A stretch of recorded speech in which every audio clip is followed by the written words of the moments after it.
Muy bien, hola a todo el mundo, bienvenidos a Divagaciones de Tranquis. Ya sé que hoy técnicamente tocaba hablar sobre proteínas, moléculas, células, enzimas, esas cosas, pero la verdad es que me pareció que estamos en un buen punto para hablar de algunas cosas que he mencionado antes en otros episodios, cosas relativas a las matemáticas de la biología y a la probabilidad. Además hubo alguien que me pidió que hablase sobre matemáticas en biología, así que he estado leyendo un poquito sobre el tema. Y la verdad es que hay muchas cosas interesantes, y trataré estos temas de forma un poco más formal en un episodio de verdad más adelante. Cosas como el señor Fibonacci y sus conejos, o la proporción dorada de los caparazones de los nautilos. Pero mientras tanto, es también interesante hablar de matemáticas y estadística en biología desde un punto de vista un poco más informal, así que creo que es un buen tema para unas divagaciones, que son, por supuesto, y siempre tenéis que tenerlo en cuenta, cosas muy informales, episodios en los que hablo de cosas que puedo tener en la cabeza, pero sobre los que no tengo un conocimiento riguroso ni amplio. Y definitivamente las matemáticas entran dentro de estas cosas, en las que no tengo conocimientos rigurosos ni amplios. Nunca he sido una mente brillante en matemática, ni siquiera para los estándares de un biólogo, que ya son bastante bajos. Y por la parte un poco más filosófica tengo una relación un poco de amor-odio con las matemáticas en la biología. Las matemáticas siempre han sido, son y serán una herramienta muy importante para la ciencia. Hemos llegado muy lejos gracias a ellas, y no se puede discutir que tienen una relación, al menos muchas de ellas, muy estrecha con la realidad. Las matemáticas funcionan. Gracias a ellas hemos construido puentes. Gracias a ellas hemos llegado a la Luna. Tenemos un montón de satélites orbitando la Tierra. Tienen un papel importante y práctico. Matemáticas calculando cómo funciona el mundo, cómo podemos modificarlo, cómo podemos predecir lo que pasa. Así que la verdad no es de extrañar que tal y como están las cosas, tengamos un pequeño subidón con las matemáticas. Es un subidón que no es necesariamente reciente. Una idea que ha existido, además de recientemente, también en el Renacimiento y también en las mentes de gente como Platón. La idea de que el mundo tiene una perfección, unas reglas muy específicas subyacentes. Unas reglas que podemos descubrir y usarlas en forma de matemáticas para describir el mundo, para modelarlo, para manipularlo y para predecirlo. Un orden perfecto que subyace todo en la naturaleza y que solo está esperando a que descubramos sus leyes. Las desviaciones que vemos de la perfección no son más que pequeñas variaciones, defectos quizá, pero no son nada importante de por sí. Y en la mayor parte de los casos podemos ignorar estas pequeñas desviaciones, estas pequeñas imperfecciones, siempre y cuando conozcamos la esencia del orden, las leyes bellas y puras que gobiernan la naturaleza. Este tipo de actitud ha encumbrado a las matemáticas como herramienta.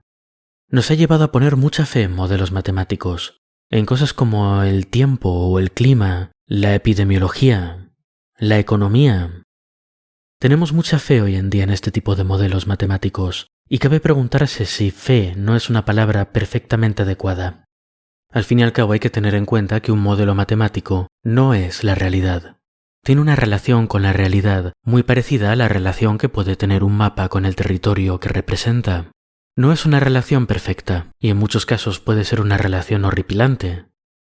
Tenemos un conjunto de ecuaciones que supuestamente tiene en cuenta todos los factores que afectan a un determinado asunto, o al menos todos los factores relevantes, y expresa, se supone, de forma precisa qué es lo que cambia en el modelo cuando cambias alguna de las variables. Pero claro, no todos los mapas son buenos. Nuestro hipotético modelo matemático puede ser algo parecido a lo que vemos en Google Maps, es decir, una maravilla que hasta sabe el tráfico que existe en una calle en un momento dado, o podría ser más parecido a un mapa medieval, muy impreciso, con muchas cosas que faltan, con algunas que sobran y con serpientes de mar dibujadas en los márgenes. Esto se hace más patente cuanto más complejo es el sistema que intentamos modelar, y llegados a cierto punto de complejidad, cabe preguntarse si el mapa es una representación adecuada del territorio. Hay un chiste sobre esto que me gusta mucho, muy viejo, pero que me encanta, que habla de una serie de científicos intentando descubrir la masa de una vaca. Cada uno propone soluciones diferentes, como poner a la vaca en un lado de un balancín con un montón de piedras cuya masa conocemos en el otro lado y extrapolar. O quizá como poner a la vaca dentro de una bañera y ver cuánta agua desplaza. Lo gracioso del chiste es cuando llega el turno del físico o el matemático, depende de quién cuente el chiste, y dice: muy bien, empecemos por aproximar a esta vaca a una esfera perfecta en el vacío. No sé si os hace gracia, pero a mí sí. Y me parece una buena forma de expresar los riesgos de la sobresimplificación. Los modelos matemáticos, además, tienen el riesgo añadido de que muchas veces tienen componentes que son necesariamente arbitrarios. Pongamos por ejemplo el COVID. Se hicieron muchos modelos epidemiológicos durante el tiempo que duró la pandemia. Bueno, puede que siga durando, ya no lo sé si se considera pandemia, si no, pero las medidas han acabado por aquí, así que vamos a considerar el COVID una esfera perfecta en el vacío.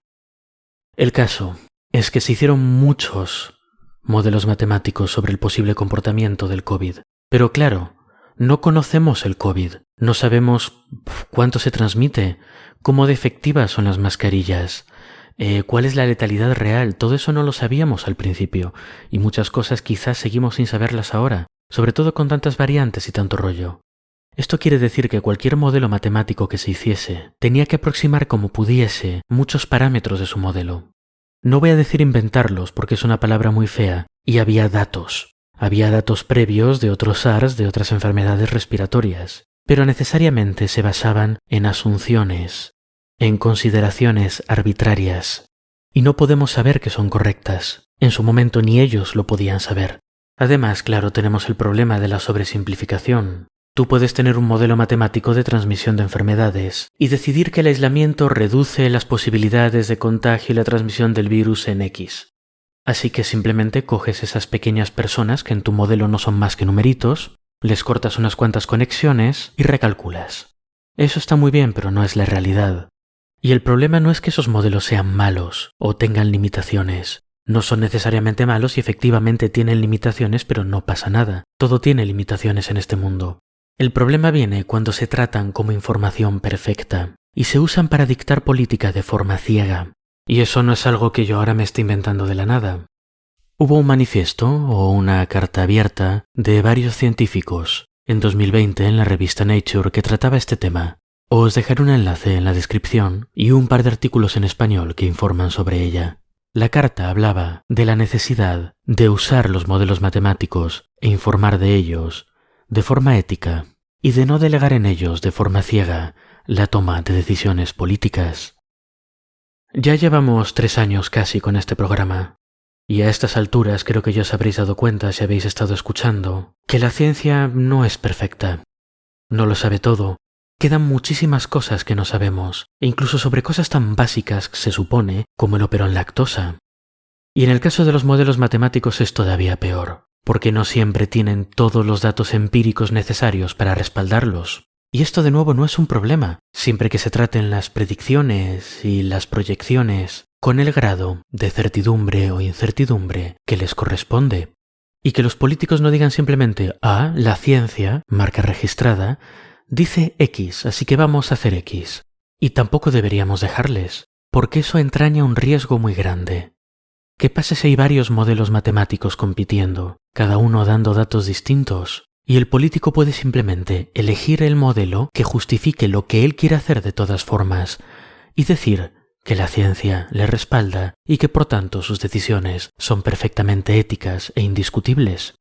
En fin, no voy a gastar el tema de la relación entre ciencia y política completamente hoy, pero entendéis a lo que me refiero, ¿verdad? Los modelos matemáticos no son infalibles, la ciencia no es infalible, y cuanto más complejo es lo que intentas modelar, más factores tienes que haber aproximado y la forma en la que varían. ¿Bajan las mascarillas un 10% el riesgo de contagio en tu modelo? ¿Un 20, un 30, un 50? Eso no se sabe.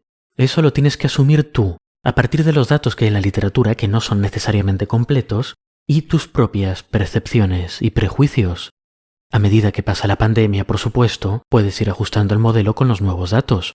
Pero ese no es el problema. Eso ya está muy bien. El problema era cuando usabas el modelo antes por su valor predictivo. El caso es que lo que decían los científicos en esta carta abierta en Nature era que hacía falta un marco ético, unas guías sobre cómo tratar un modelo, sobre cómo comunicar un modelo. Y es también un problema de comunicación científica, porque los periodistas, la gente encargada de comunicar al público los resultados de cosas científicas, también tenemos, la responsabilidad de no exagerar la credibilidad de las cosas, de darles la que tienen, no más y no menos. Y sí, esto es un poco aburrido, pero es lo que hay, es lo que se merece una población que va a ser afectada por un montón de políticas que les pueden gustar más o menos, o ser más beneficiosas para ellos, o menos. Y por supuesto, en general, cuanto más complejo es el sistema al que estamos intentando aplicar nuestro modelo de turno, más probabilidades hay de que las cosas vayan horriblemente mal. Uno de los grandes ejemplos fue la crisis de 2008. Algo que mucha gente que decía que podía predecir esas cosas, economistas, modelistas variados, no predijeron. Esto pasa porque los sistemas complejos no son tan fáciles de predecir como podría ser, por ejemplo, la órbita de Neptuno. Son sistemas en los que hay muchos factores metidos y que no necesariamente tienen un comportamiento cíclico, constante y consistente. Tú puedes crear un modelo matemático usando datos pasados que reproduzca en un ordenador perfectamente el comportamiento de, por ejemplo, el mercado bursátil durante los últimos 20 años. Tú tienes los datos de los últimos 20 años, haces un modelo matemático estadístico que te dé esos resultados y dices, aplicando este modelo que ha podido posdecir, por llamarlo de alguna forma, los datos que existían, pienso que puedo predecir lo que va a pasar, asumiendo que el comportamiento del sistema que he estudiado hasta ahora, en unas condiciones parecidas, va a ser similar al que hubo en el pasado. Pero no siempre es así. Y de nuevo, no me lo estoy inventando. Y aquí llego a donde quería llegar de verdad, aunque me ha costado un poco. A la parte del amor, de esa relación amor-odio que tengo con las matemáticas, a la teoría del caos. Mi primer contacto con la teoría del caos fue Ian Malcolm, el matemático estrella de rock completamente insoportable de Parque Jurásico. Todavía más insoportable dado el hecho de que tenía razón, y al final los dinosaurios se escaparon y mataron a un montón de gente. No os enfadéis, la peli tiene casi 30 años ya. Y todo lo que supe de la teoría del caos desde entonces no hizo mucho para arreglar su imagen. Gente un poco yendo de guay, de alternativa, de hippie incluso, un poco mística también, hablando de fractales y de mariposas y de yo qué sé qué. Pero hace poco me animé a leer un libro llamado Caos, creando una nueva ciencia, de un señor que se llama James Gleick. Y la verdad es que me está gustando mucho. Empiezo a entender de dónde sale esto de la teoría del caos, y por qué en su momento fue algo tan especial, y los científicos eran un poco estrellas de rock con personalidades un poco fuertes. Porque en su momento la gente que creó las bases de esta disciplina, las bases teóricas, estaban haciendo cosas muy raras, yendo muy en contra de matemáticas y física clásica. Y por tanto, los que no tenían una personalidad fuerte directamente no se metían en esos berenjenales. Es un problema clásico de la ciencia. La gente que realmente cambia la forma en la que vemos la ciencia, crea disciplinas nuevas, metodologías nuevas, suele alejarse de lo que la mayoría de investigadores de bien están haciendo en el momento. Y por tanto en su día se los ve con mucho escepticismo, que por otra parte es normal, porque a veces estas ideas rompedoras no son más que pseudociencia. Pero este fue un caso en el que no lo fue. Veréis, la base de este tema de la teoría del caos es que se opone a esta forma de ver los sistemas como reducibles, como aproximables. No todas las vacas pueden considerarse una esfera perfecta en el vacío. No todas las montañas son un simple cono con algunas partes que le faltan. Hay sistemas que por su propia naturaleza son complejos y están llenos de cosas como por ejemplo relaciones no lineales, que son un concepto matemático, pero la idea básica es que son relaciones entre dos o más factores de tu sistema que no siguen una interacción simple. Y el ejemplo que ponía Gleick en el libro que me gustó es específicamente una pastilla de hockey. Si tú pones una pastilla de hockey a deslizarse por el cemento, va a tener una velocidad y una fricción contra el cemento. El problema es que cuanto mayor es la velocidad, mayor es la fricción. Pero a más fricción, menos velocidad y por tanto menos fricción. Este tipo de relación complica mucho el calcular a qué velocidad exacta en cada punto del recorrido va a ir una pastilla de hockey que se deslice por el cemento. Pues esto pasa con una cantidad sorprendente de cosas. Y el problema es que estas relaciones no lineales a veces pueden tener un impacto muy grande sobre el comportamiento del sistema entero. Nota del editor: quizá no hayáis escuchado nunca el terrible problema que representa la fricción, claro. Y efectivamente no es un enorme problema. La no linearidad de la fricción en sistemas físicos normalmente se puede aproximar. Y para la gran mayoría de los casos funciona. Si no, nuestras máquinas no funcionarían. Pero precisamente la teoría del caos destaca esas ocasiones en las que aproximar lleva a cambios muy grandes entre el comportamiento predicho del sistema y el comportamiento real. Y estas diferencias entre lo predicho y la realidad son más grandes cuanto más tiempo pasa. En el libro Gleick nos describe el caso del efecto mariposa, al que dio nombre Edward Lorenz. Lorenz tenía un ordenador, lo cual en los 60 no era poca cosa, y usaba ese ordenador para modelar el tiempo. Tenía una serie de ecuaciones que determinaban las características de su mundo imaginario: humedad, temperatura, velocidad del viento, esas cosas.